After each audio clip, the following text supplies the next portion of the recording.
Haurema ima haina poloine ngashina puro ita siguna sumangda haurema trupina yai phathongi jariye machu terena leitingbi shana leipak manipur shana bagi lamjelda mingchat kaya purakli khanghal asi malemda thanam lasi wari mangjil thaduna chalasi awa nungai kaya ga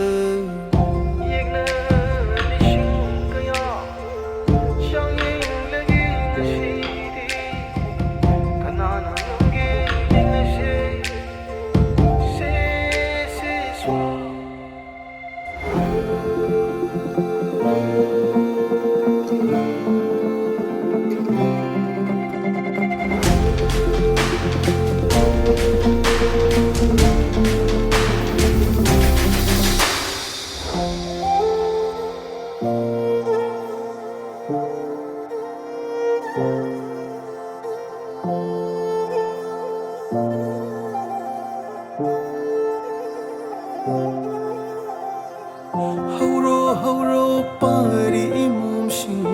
taibang makeup thok lagloni palem gi tampak ta shana roni mingchat urung khilamu hai nai pane haya ne imane pari khoi thorak lo haurak lo imagi laman singla se shari wasak sakla se mangjil thaduna chala se khanghal se malimda awab nungai bakaya ga